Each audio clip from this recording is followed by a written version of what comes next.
Hello, everyone, and welcome to this webinar, which is focused on the topic of flaring. My name is Laura Scala, and I am the Climate and Energy Intern here at Ipieca. So today's session will focus on the World Bank's recently published 2025 Global Gas Flaring Tracker Report. It will feature Zubin Bamji and Alexandrina Platonova-Okwab of the World Bank Global Flaring and Methane Reduction Partnership. Ipieca is a supporting organization of the World Bank Zero Routine Flaring by 2030 initiative, and it's a pleasure to have them presenting here at the webinar today. So before we start, I would just like to cover a few minor housekeeping items. This session is being organized using the Microsoft Teams webinar function, which is largely similar to the standard Teams calls. In terms of submitting any questions, please do this via the Q&A function. So you should see a Q&A button on the top banner of your screens. So feel free to just submit any questions as we go. I would also like to note that the use of any external AI-powered recording or transcription tools is prohibited. So if you do have any installed, please do deactivate them now. Also, any bots or participants who are found to be using any bots will be removed. Finally, a recording and slides will be shared after the session, so do keep an eye out on that. So before we move on to the session, I would just like to say a few brief words about Ipieca for those of you who aren't familiar with the organization. Ipieca was formed in 1974 following the launch of the UN Environment Programme, and we're the Global Oil and Gas Association dedicated to advancing environmental and social performance across the energy transition. So we bring together members and stakeholders to integrate sustainability by advancing climate action, environmental responsibility, and social performance across oil, gas, and renewable activities.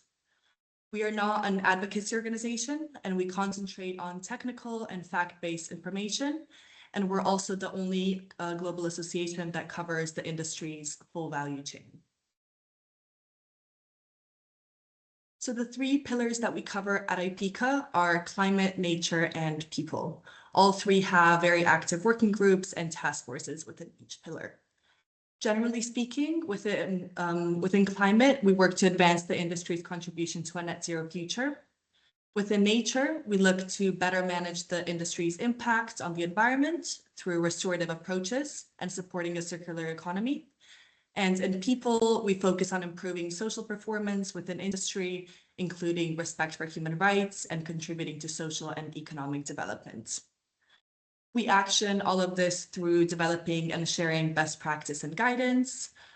We also have a strong focus on convening industry members to learn from one another through peer learning sessions and workshops. And we also engage with experts and external stakeholders, such as the World Bank, to exchange expertise and learnings too. So here you can see our current membership. I'm sure some of you will recognize these companies. So we're currently at 80 members from all over the world, which just again reinforces the reach and the convening power of Ipieca. A few interesting facts here. So our membership operates in 180 countries and employs over 1 million people. In fact, if you factor in the companies that are involved in our association member organizations, then our member network covers nearly 2,000 companies, which again, just means that the guidance that we produce does have a global reach and serves the wider industry and communities where they operate. And finally, before we move on to the session, I would just like to touch upon these three documents that we've released in the recent years. So firstly, at the start of 2022, Ipieca, in collaboration with IOGP and the World Bank, produced a guidance document on flaring management for the oil and gas industry. This document outlines developments in flaring management and reduction and examines industry experience with eliminating flaring, new technologies, business models, operational improvements, and regulatory policy. Secondly, in May 2025, Ipieca launched our fourth SDG Roadmap Progress Report. So following the frameworks of the first, second, and third progress reports, this one utilizes a traffic light system to indicate progress on the roadmap suggested actions, along with a selection of case studies showcasing the breadth of member progress across the three themes of climate, nature, and people.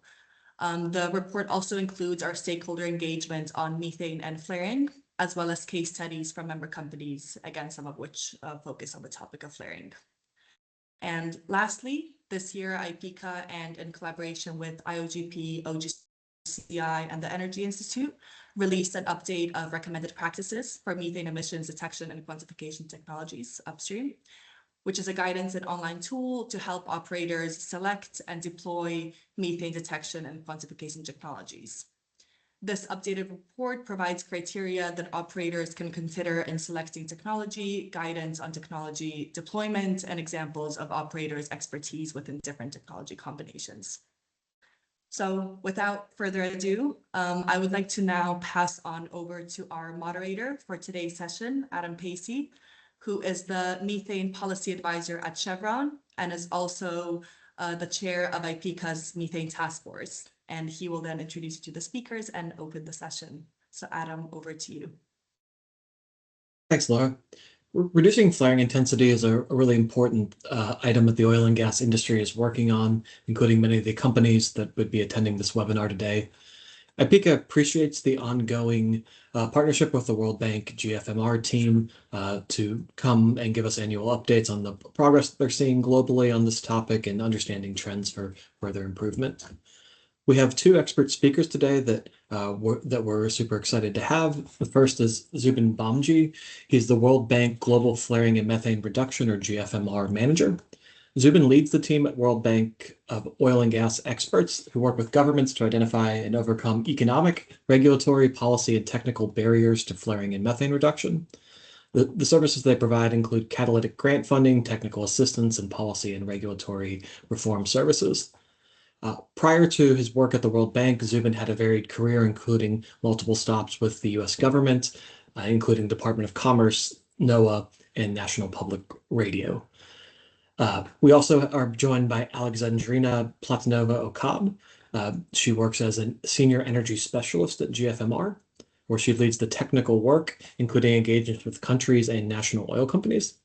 Alexandrina has held previous roles within the World Bank on climate and has prior experience with the IEA and the Russian Ministry of Energy.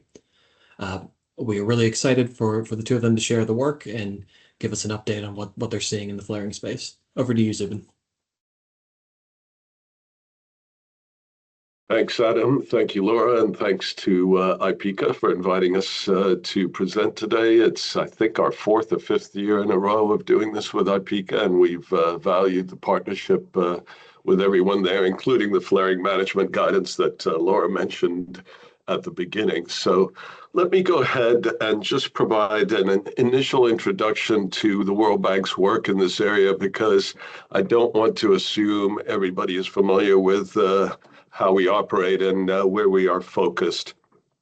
Let me start by mentioning that we started a new trust fund, which was announced at COP28 in the UAE. And this was quite a momentous occasion for us, because the World Bank has worked on flaring for 20 plus years now, but we were only able to provide technical assistance and guidance to governments around the world because our fund was relatively small, just a couple of $1 million a year. What we were happy to announce at COP28 in Dubai is a dramatically scaled up trust fund at the World Bank focused on flaring, but then also to embrace the methane reduction agenda in the oil and gas sector. And here you just see the announcement that was made at COP with the World Bank president on the far right, the U.S. climate envoy John Kerry, Sultan Jaber, who led the COP at the UAE, the Chinese climate envoy, the Nigerian climate envoy, and Inger Andersen, who is the head of the UN Environment Program. So what are we doing with the new Global Flaring and Methane Reduction Partnership Trust Fund at the World Bank? The idea is, again, to support emerging economies, developing countries, if you will, to address their methane and flaring if they are, of course, a significant oil-producing country, and there's many of them around the world and in the countries in which we operate.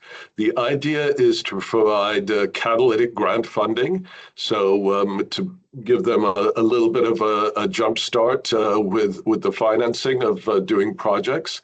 And our main focus will be to do the actual projects.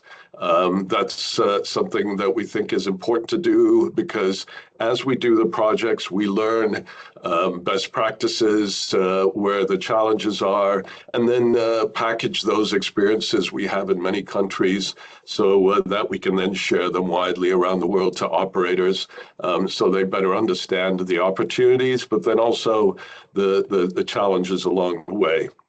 We'll continue to provide the technical assistance that we always have, whether it be on the regulatory front, policy reforms, looking at various technologies. We'll continue to do that kind of work, but again, our focus will be mostly on providing the grant funding to do the actual projects in many of these countries. And then as we do the projects and provide the catalytic funding, we also will support those operators and the governments to find the financing to continue to do this work. So it's not just a one-time intervention with the World Bank and engagement and partnership with us, that we ensure that this is a long-term programmatic type of approach to methane and flaring reduction.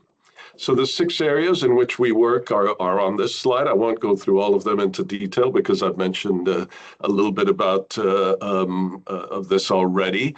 But just to note that as we provide technical assistance and focus on doing actual flaring and methane reduction projects, we also want to continue to work with organizations like Ipieca and others to put knowledge out into the marketplace and build that as we go along. So a couple of things that we do, all of which are on our website at theworldbank.org.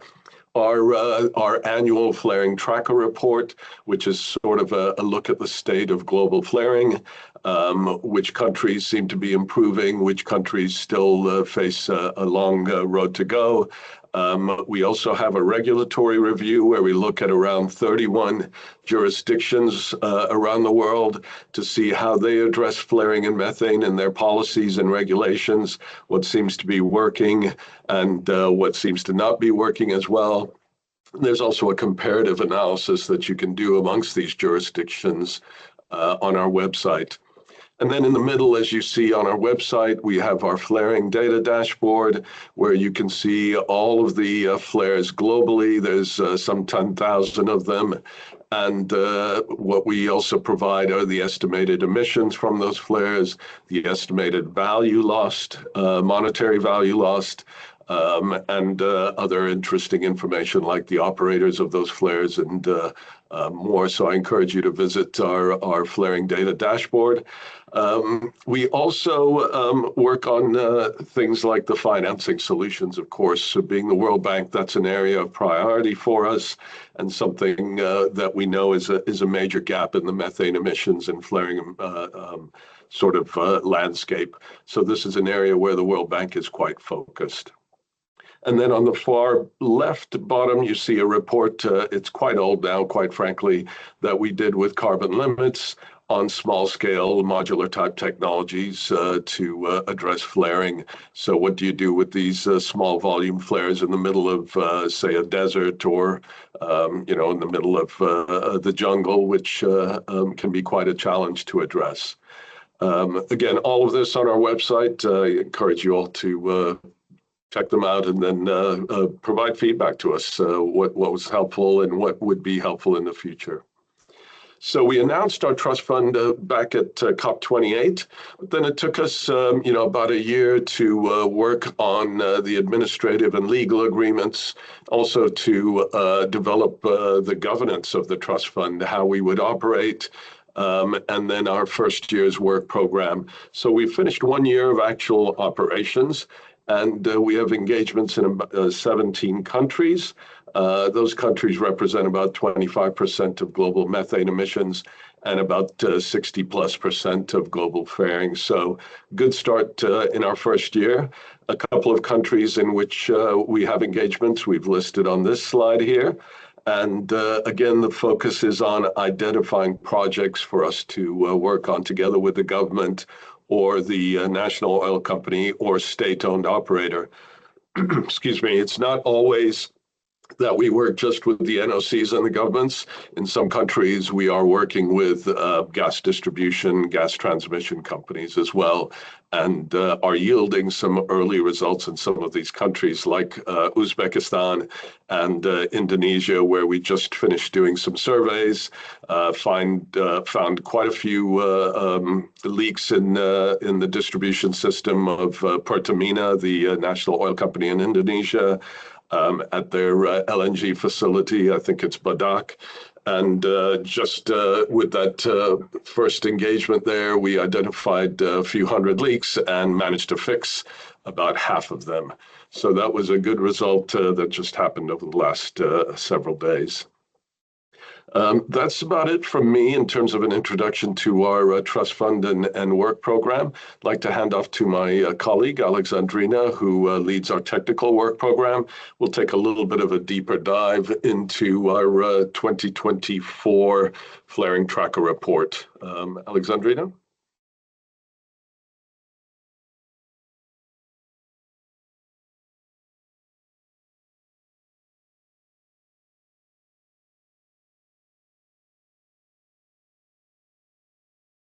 You're on mute, Alexandrina.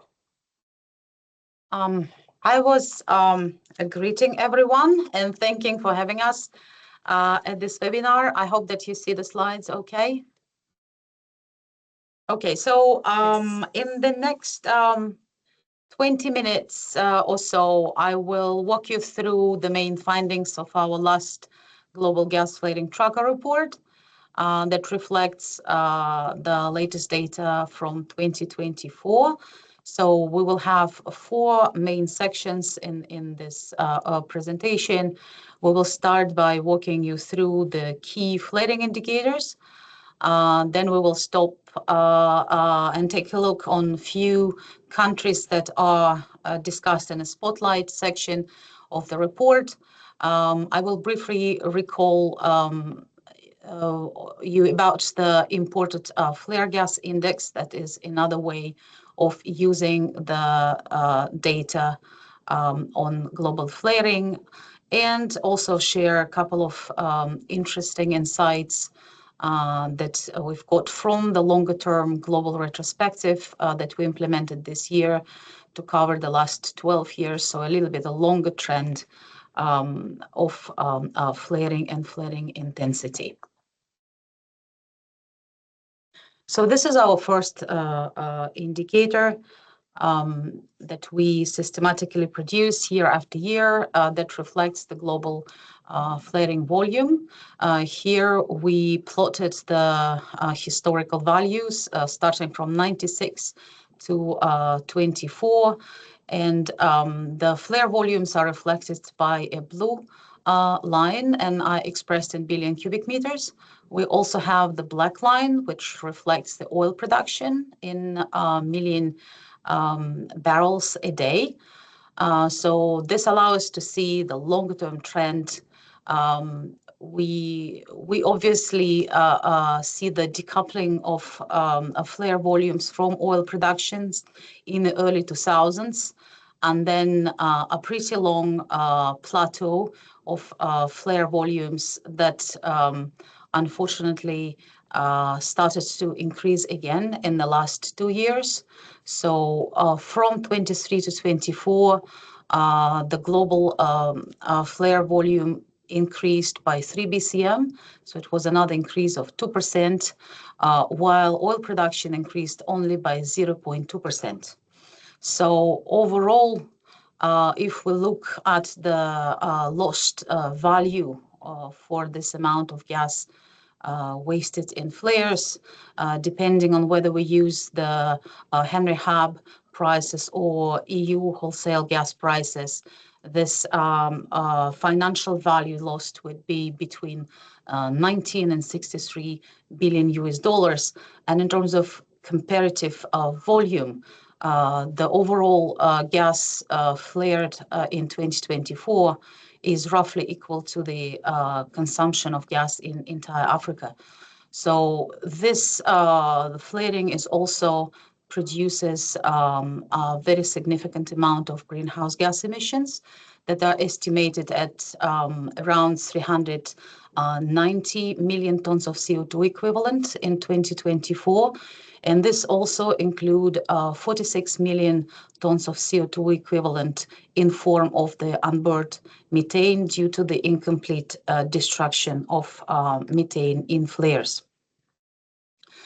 I should also mention perhaps that the level of flaring that was achieved in 2024 last time was seen in 2007. So on the next slide, we shorten a little bit the observation period and go back to 2012, where essentially the estimates of gas flaring from satellites significantly improved in quality. And here what we wanted to share is the observation of how significantly the share of the 9 top flaring countries increased over this period. They dominated it back in 2012, representing 65% of the global flaring volumes. And in 24, the same top 9 flare countries actually represent almost 80% of the global flaring. So we see also that the share of the remaining 70 plus countries that are indicated in the lighter gray bars on the top of the columns decreased from 35% in 2012 to 24% of total flaring in 2024. And another interesting observation you can see here is that this increase in dominance and prominence of the top 9 flare countries is historically pretty consistently driven by 3 major emitters that are indicated on the bottom of the columns, and those are Russia, Iran, and Iraq. So here we restrict the observation period even further and focus on the last 5 years. And here are plotted the volumes of flaring in billion cubic meters for the top 30 flaring countries that are ranked here by 2024 flare volume.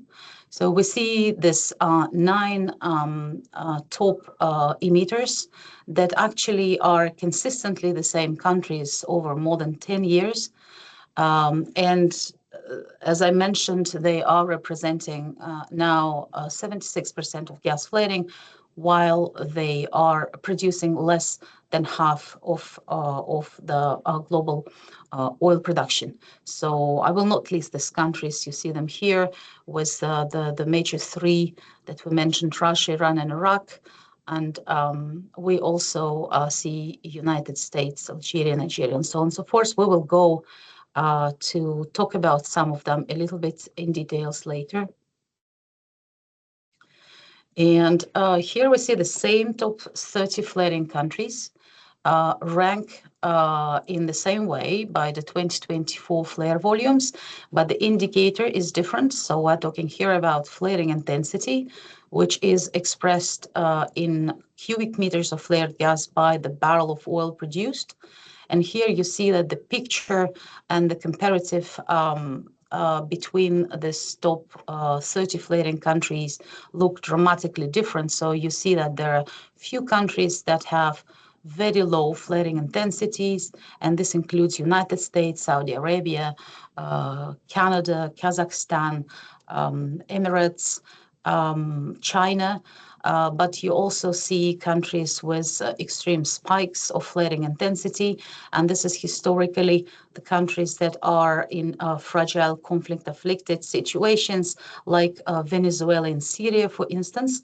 In Venezuela, for the last 5 years, we actually see quite a steady improvement of flaring intensity, while it still remains really high. And in Syria, after 4 years of successful decrease of flaring intensity, this progress stalled in 2024 was another spike of intensity again. So this slide shows where in 2024, compared to the previous years, we saw the greatest changes in flare volume. Would it be increase or decrease? Here again, we talk about the same major emitters, and we see, for instance, that Iran, Nigeria, and United States were the main drivers of the increase in 2024. These three countries together increased their flaring by 3.7 BCM, led by Iran. And this amounts in absolute represent roughly 12% of increase in Iran, 12% in Nigeria, and 6% of increase in the United States. There are also some notable increases in other major emitters, like in Iraq and Russia, for instance. But there are also positive trends in top emitting countries that actually counterbalanced the increase. And we see a successful reduction of flare volumes in Algeria, Brazil, Egypt, Indonesia, and Libya. So now let's go and see a few countries that are among the countries that are in the spotlight in the last year report. Here you see the plots for Nigeria and Algeria. Nigeria continues, so Nigeria that you see on the left hand continued with an upward flaring trend, while oil production increased only slightly, so it led to the increase in flaring intensity. In Nigeria, about 60% of flaring is actually coming from the National Oil Company, NNPC, but also several smaller producers that seem to have limited expertise and perhaps limited funding to increase gas utilization. So this group of companies actually contributed to 3/4 of the increase of flaring last year in Nigeria. In Algeria, we see a slight decrease in flaring volumes.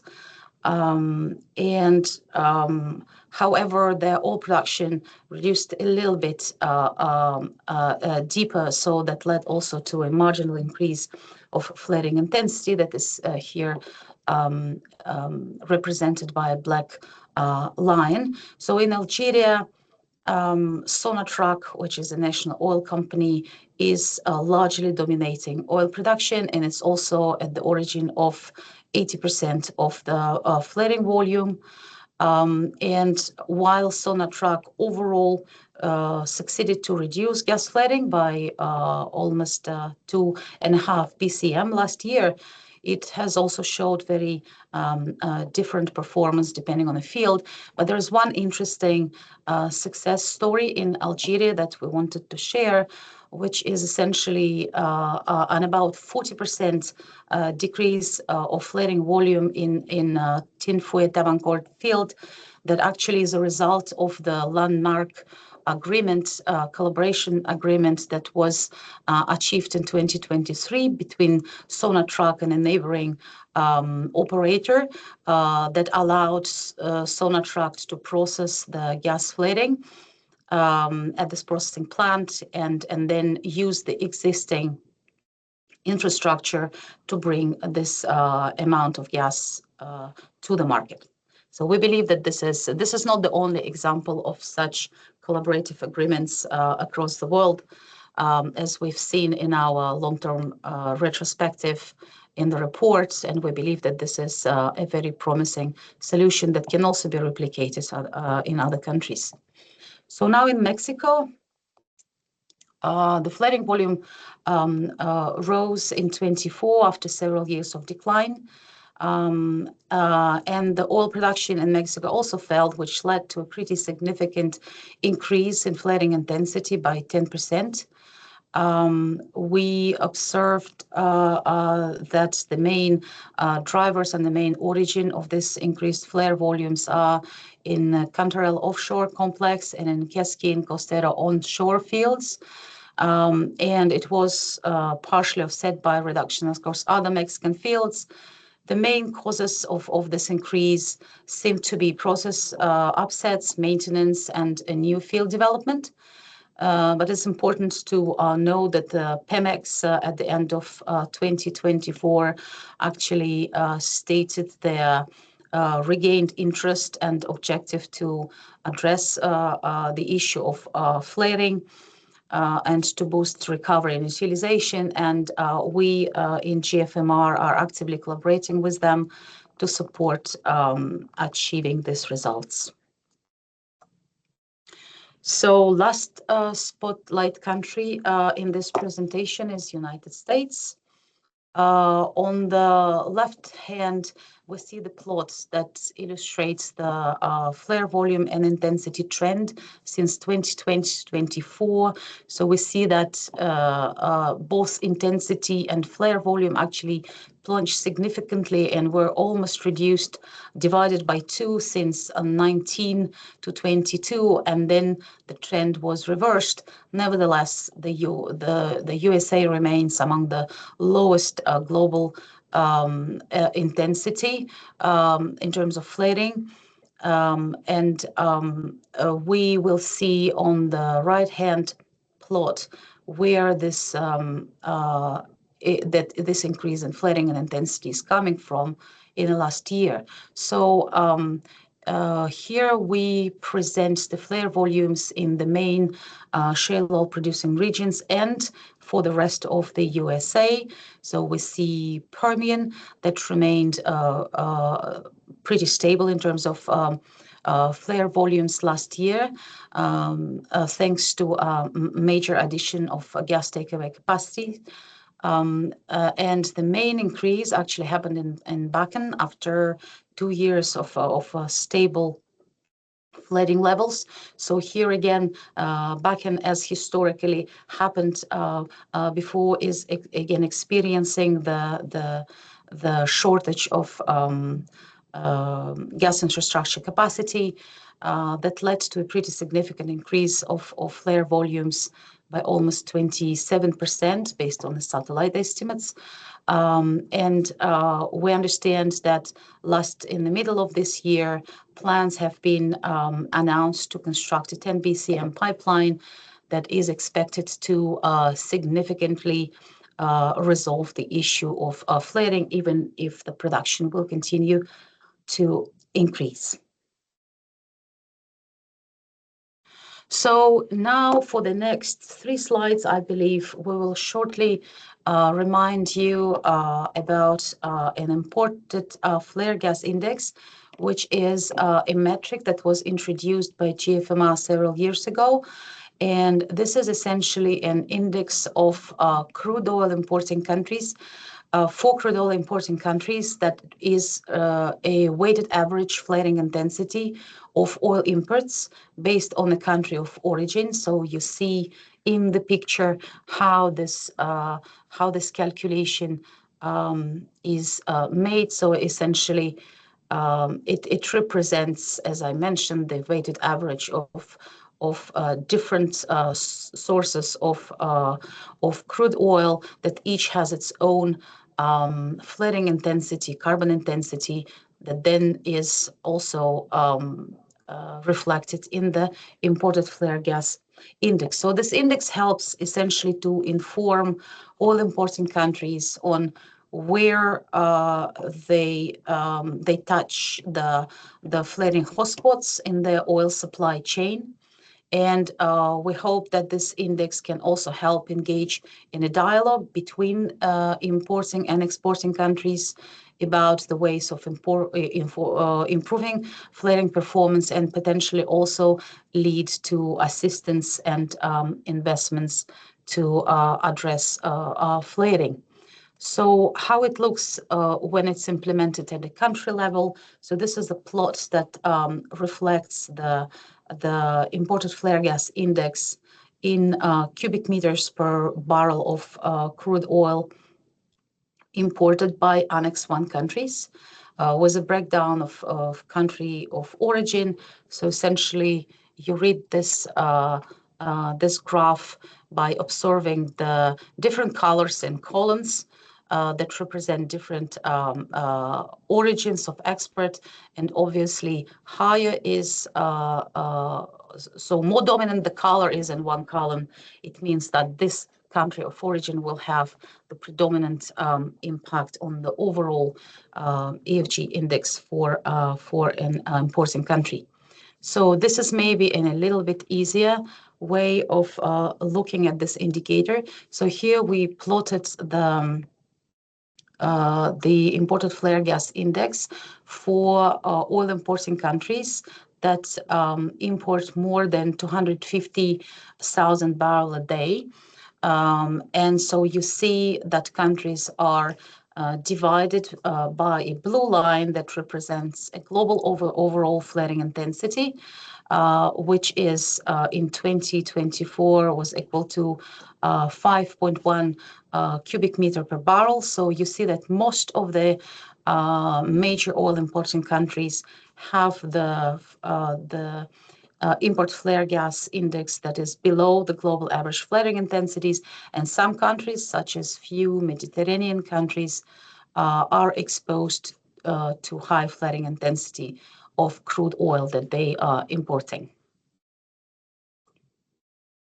And this is the last slide of the deck, where essentially we wanted to share some interesting observations about the comparative performance of countries that committed to zero routine flaring initiative compared to other countries that are not part of ZRF. So we see that for the period between 2012 and 2024, countries that have committed to ZRF initiative have actually collectively shown markedly better performance compared to those that have not made the commitment.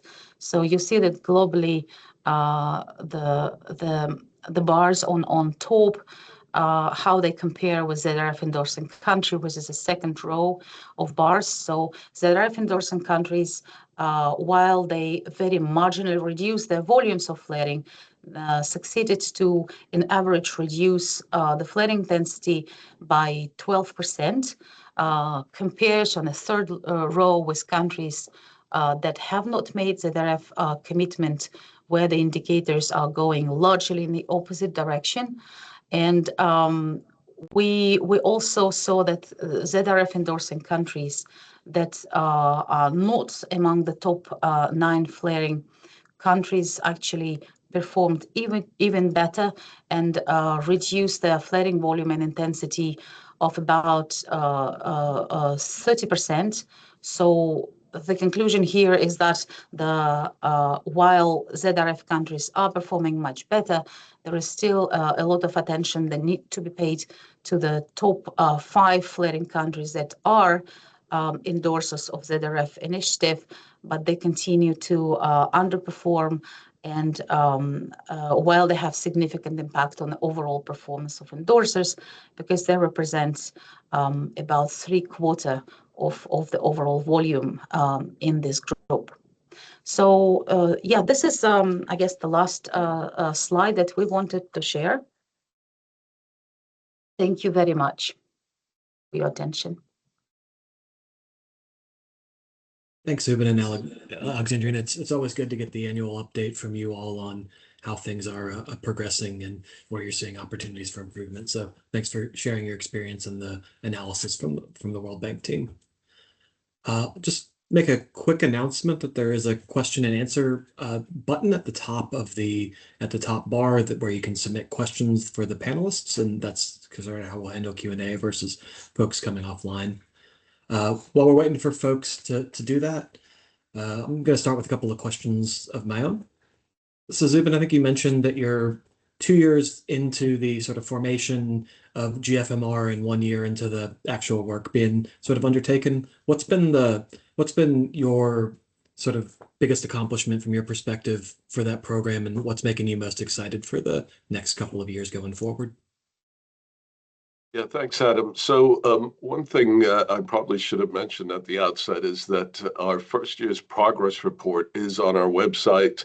If you'd like to see the countries in more detail and sort of the engagements and interventions we have with these governments and state-owned operators, it's a good place to get an overall summary of our first year. So I would say in this first year, where I think I'm excited is that if you look at the top flaring countries, and you look at the top countries that are estimated to have large methane emissions from their oil and gas production, we're engaged in just about all of them. So we're, addressing where the biggest opportunities are, if I can put it that way. Now, there are a couple of countries, of course, where politically it's a little bit challenging for us. That includes Russia, Venezuela, and Iran. But if you look at the other countries that rank pretty high, we are fairly well engaged in all of them, with Libya being the latest country in which we hope to have a good engagement with NOC, their NOC, and also the government. And I would say Uzbekistan is probably, and Indonesia are the two countries we've already seen some results in just our first year. So in Uzbekistan, we've done some surveys, and as a result of those surveys, we identified around 16,000 tons or so of methane, and some of that was already abated. Simple repairs, some of it still has to be repaired, but this we're expecting this to increase up to around 100,000 tons each year, and this is also a model for us, because what we're doing in Uzbekistan, we hope to replicate to a certain degree in neighboring countries like Turkmenistan, Azerbaijan, and also Kazakhstan. And the idea is that as these governments and state-owned operators start to see increased revenue by keeping the gas in their system and inside within their infrastructure, that the savings that they get have to be reinvested, or a portion or percentage of the money has to be used for additional work in LDAR campaigns and leak detection and repair campaigns, as well as flaring if that is going on in your operations. So again, the idea is that the World Bank and GFMR comes in, provides the support, learns some lessons, and shares that. And then at the same time, we want to ensure that the government or the state-owned operator continues to do this work in the years to come, and can do it on their own without World Bank or other organizations' support. So we did that in Uzbekistan recently. And as I mentioned, just over the last week or so, we were at Badak LNG, a facility operated by Pertamina, the national oil company of Indonesia, did the surveys, found several hundred leaks, and they were able to repair several of those leaks right on the spot. So again, I think as we share these stories and demonstrate this is an opportunity for many governments and state-owned entities, it's not just about the climate impacts, right? It's also about the economic impacts and the money generated by not flaring and allowing fugitive methane leaks to or at least the large ones to increase. But then it's also about energy security for some countries. And in other countries, it's also about energy access. We still have over 1 billion people around the world, over 500 million people around the world, some 500, 600 million people without basic access to energy. And at the same time, we see all of this gas being wasted around the world. So the World Bank really feels this is an important and low-hanging fruit. And as we continue to do more of these programs around the world, Adam, hopefully many operators will see that this is something that they really need to address, and the benefits can be far-reaching and quite significant. Hopefully that answers your question. Let me also just take a moment. I'd like to thank the GFMR partners. We didn't have a slide on them because I think, again, you can go to the website and see who they are. But we have governments and major oil companies that have joined us in this effort. So the governments of Norway, the United Arab Emirates, the UAE, and the United States, along with BP, Eni, Equinor, Oxy, Shell, and Total Energies have all been part of our partnership over the last year and provided a lot of support, not just financially, but also technical support, and then help us govern and make our decisions so that, the World Bank prides itself on its convening power and bringing other organizations and into the discussions to solve these problems around the world. So I do want to just, give a quick thanks to those companies and governments. Thanks. Anything to add, Alexandra? Nope. Okay. Well, Zubin, I think you got the questions flowing with your statements there. So I think I'll ask two questions that are in the chat that I think are quite interesting. One is how could a company or a country think about accessing the grant funding that the GFMR program has? What's sort of the process for doing that? And there's also a question in the chat on the types of skill sets that folks are doing within your organization, and what types of, if there's an early career professional interested in getting involved in GFMR, what would be the types of skill sets that you all are looking for, either for you directly or some of the companies that you're in countries you're supporting? Thanks, Adam. Yeah, good questions. So I would say, let me start with the first question, which was about how do they access the GFMR grants from the World Bank. So as you may or may not know, the World Bank only operates in emerging economies or developing countries. So the governments that have the least resources, capacity, bandwidth to address some of the most intractable problems around the world, poverty being our focus. So first you have to be what we consider a client country, a country that is permitted to borrow from the World Bank. Now, these are grants, so this is free money. We're not asking operators to immediately go to a loan of sorts from the World Bank. That could happen in the future, but we hope to solve these with private sector support as well. So it just depends on the type of project. But basically, the best way to do this, if you are a government-owned entity, just reach out to us. I think our emails are on the website. Certainly our external affairs officer's email is on the website, Adam Pollard, and reach out to us. But we also have been reaching out proactively to some of the key operators around the world to say we're here to help and support you with your methane and flaring reduction. So it's a fairly simple process. We also have offices in over 100 countries around the world. So again, if you're a government official or an employee of a state-owned entity in these developing countries, you can also reach out to our country offices. You can get the contacts off our website or just look it up. It's fairly simple.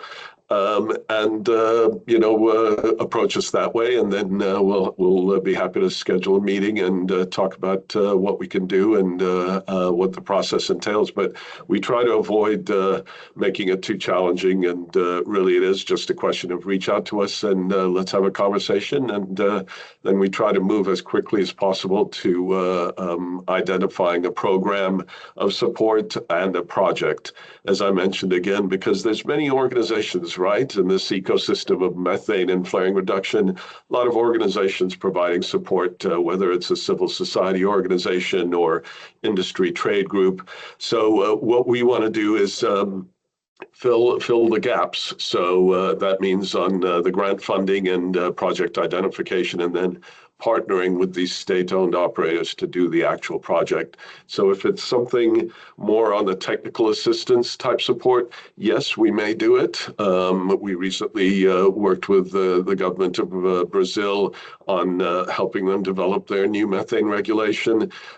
We'll continue to do that, but we would prefer, again, to use our limited time and resources on doing the actual projects. So multiple ways to reach out through us, to us through our website, through our country offices, send Alexandrina or me an email or Adam, multiple ways. The second question about the types of expertise, a good one, because we have been building our team here at the bank over the last few months to work on this trust fund and support these governments around the world.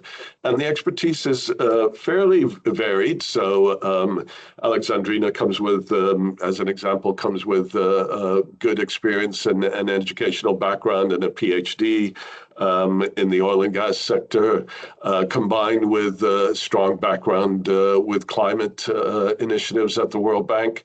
Other people on the team, we just managed to hire somebody that worked for Petronas for many years, as well as other companies before that, always with some significant experience on addressing GHG emissions and understanding the oil and gas sector, of course, and having the technical background, which is really crucial, and supporting governments and being able to communicate effectively the opportunity to a lot of these government officials and state-owned operators. We have several people that worked for Shell for many years. And again, with a focus on understanding the upstream and midstream side of oil and gas production, fairly straightforward. And then we do also look for people with an economics background. I have a little bit of that as well. And that's helpful as well, because again, the financial aspects of flaring and methane reduction are really key, and one of the big gaps, as we all know, in this agenda. So I don't know, Alexandrina, if you have any thoughts on other skill sets that we look for usually. No, I think you described it perfectly. Thanks. Maybe a question to build off the economics that's in there. Could you maybe talk through the economic benefits that countries have seen that have executed projects, not necessarily either within the GFMR or maybe the larger, the former sorry, my acronyms are bad this morning, or the former program. So just to understand both, like, I mean, there's obviously been the emission reduction benefits from the flaring, but if the country's also seen the economic benefits that you're mentioning is one of the questions in the chat. Yeah, I mean, it's quite straightforward, right, Adam? In the sense that maybe initially as an operator, you think this is just something that you're going to spend a lot of money doing and not see any returns. But we don't think that's often the case. I mean, it may be in some instances, but that's not always the case. For example, we did research in the East Asia, ASEAN region, the Association of Southeast Asian Nations. We did a report with the ASEAN Center for Energy looking at the methane, the opportunity there. And we learned that about 80% or more of these projects, methane reduction projects, I'm not talking about flaring necessarily, but methane reduction projects could be done at net negative cost. So again, the economics of this can be quite a powerful signal to, senior leadership in government as well as these state-owned operators. In Uzbekistan, if you were to look at the price of that 16,000 tons that were addressed already, it's several $1 million that they will save, right? And depending on the gas price on any given day. So it's hard to say with a lot of certainty how much they would save, because this fluctuates over time and things evolve and change. But the economic opportunities are so apparent.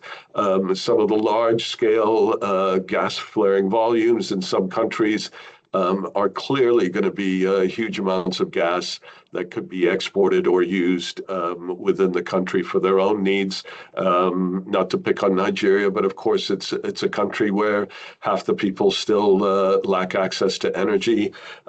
So why can't you figure out some ways to generate power from the gas that's currently being flared? And of course, the government is working on this, has been working on it.